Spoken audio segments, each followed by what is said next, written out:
full of uncertainty about whether or not I'll even ever see her graduate from high school.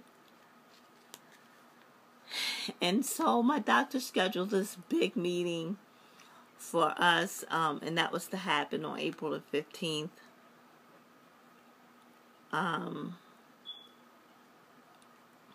My correction, I think I was diagnosed on March, April, May, June, July, August.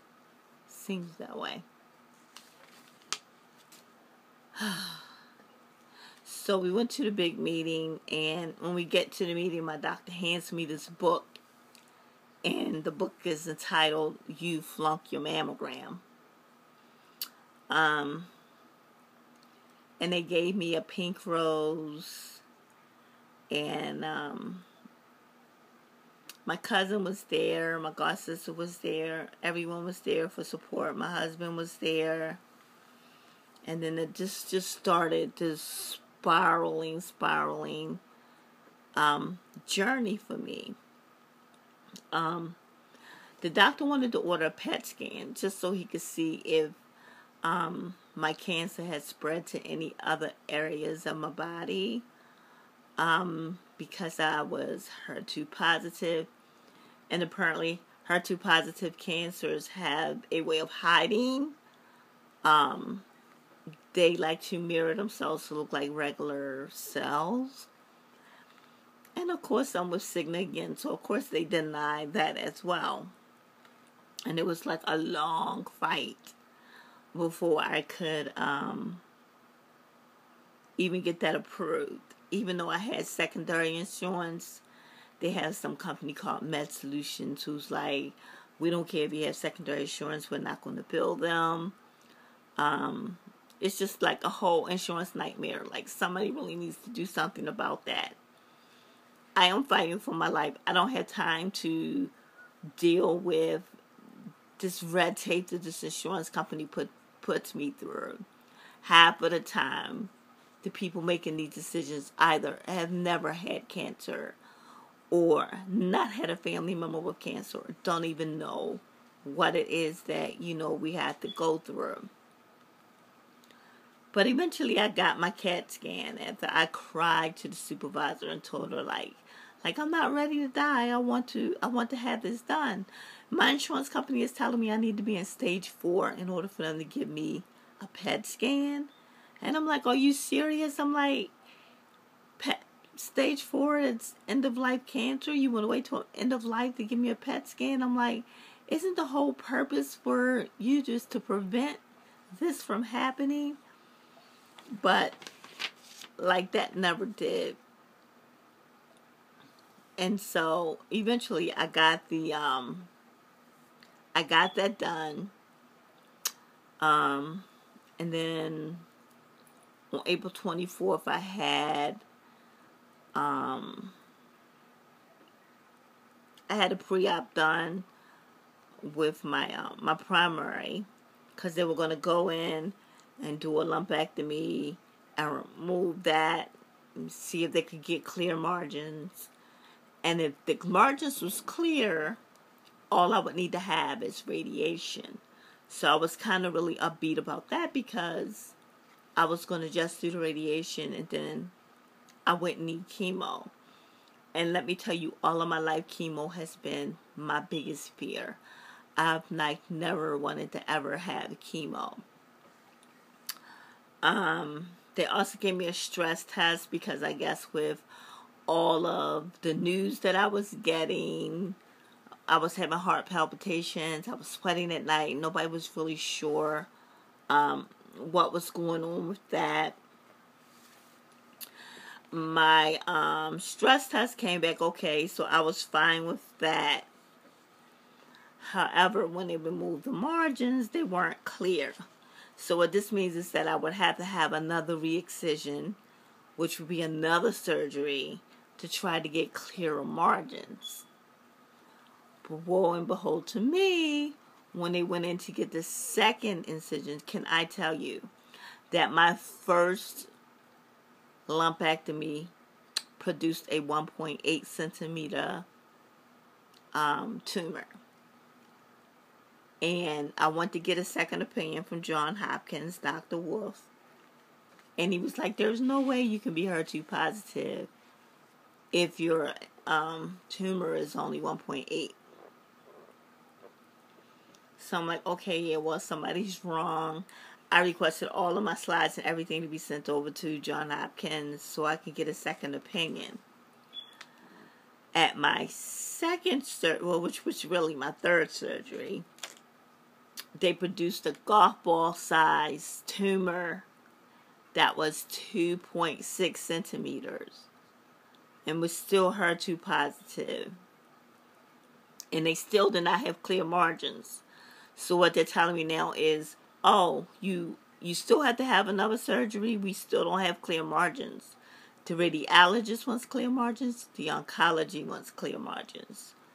And so I'm like, this isn't happening. I feel like I'm just not winning here. So that's when I decided to have a double mastectomy. I said, if I have to go back in for a fourth time, you're telling me that my cancer hides.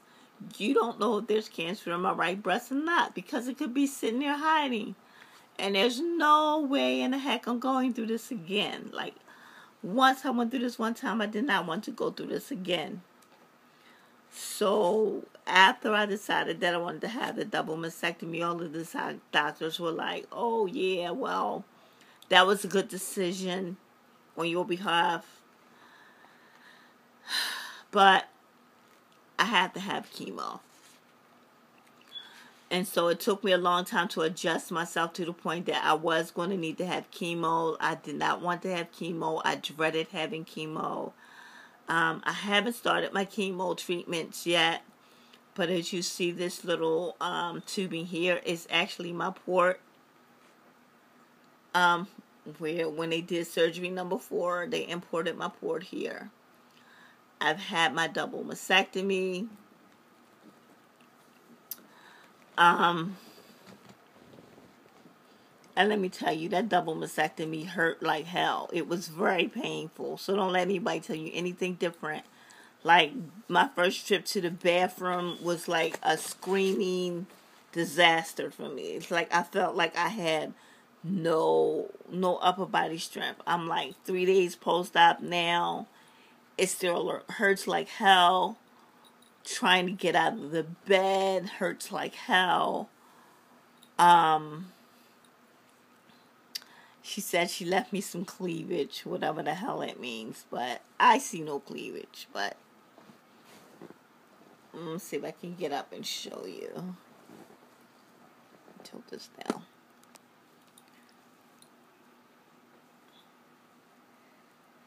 So eventually I'm going to have reconstructive surgery where they actually take the fat from your abdomen and then fill your breast tissue up with that. Or you can opt for breast implants. I'm not really sure what I want to do. I mean, I'm kind of on the fence about having them cut my abdomen. Didn't have to recover from that. My job is not the most caring when it comes to me having time off. They're telling me I've already exhausted my 12 weeks of FMLA. I feel like I'm in this alone. It's like if my job's not fighting me, the insurance company is fighting me, the family is fighting me. It's just, to me, diagnosis of cancer can leave one feeling very alone, very defenseless, very hopeless. And they say that there's support groups and everything out there. Well, that's support groups and everything's all fine and dandy, but this is me. This is, I don't understand. This is me. This is what's happening to me. I mean, all of the support groups in there, everybody has a different situation. Some people's jobs are more compassionate. My job don't give a rat's ass about what I'm going through right now. All I want to know is, when is she coming back to work? So, I've been to talk to social workers. I've talked to therapists. Seems like I never get good news. I did get good news when I went to hereditary testing, however. That's when they do your Brachy scores. And I'm not even hereditarily coded to get any type of breast cancer whatsoever. So it's not in my genes. So it had to be something environmental. Like it would have to be Wi-Fi, computer. You know, I kind of want to blame it on the fact that I stored my cell phone in my bra. That may or may not be the truth, but hey, it's only in the side where I stored my cell phone in. So just be mindful when you're doing that. I didn't think that the psychiatrist nor the therapist really helped me that much. But if you do have one and you think that they're helping you, kudos to you. My doctor always is apologetic, my primary care. Like, she just can't believe that this much stuff has happened to me this fast. When I say fast, I mean, when I was first diagnosed, they told me I was stage 1. I went from stage 1 to stage 2 in a matter of 3 months. So I'm like this is really moving fast for me. This is really happening for me. I mean, it's, what is going on here? So right now I'm still waiting for the margins on this one. But hell, you remove my breasts, you should have all the margins you need because there's nothing left. But of course with me, I'll just have to wait and see. I've tried to talk to my family. The majority of my family is in some sort of denial. Some days I don't feel that well. I just pretty much express what I'm feeling, and they tell me that I'm being negative. I'm the one with cancer. Don't tell me I'm being negative. It's the way I feel, damn it. It's the way I feel. Like, you can tell me all day long that I'm being negative, but it's the way I feel. You don't have cancer. Don't tell me I'm feeling negative.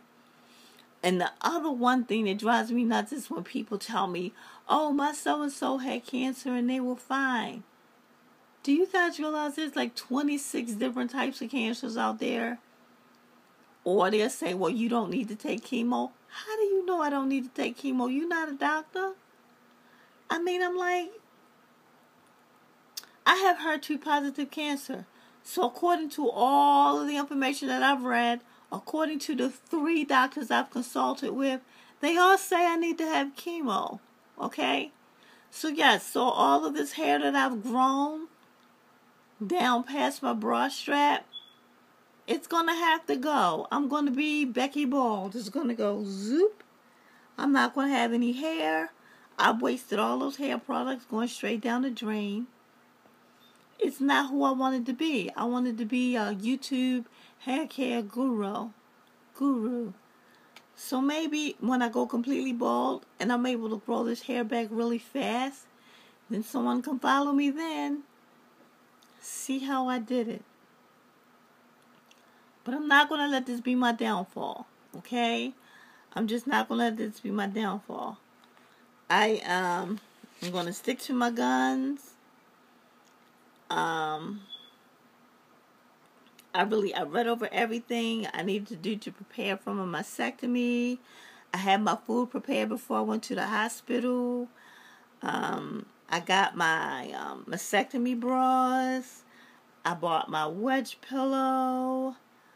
I stocked up on my yogurt and protein bars so that I could eat. I had my gauze and my bandages and everything to take care of myself at home.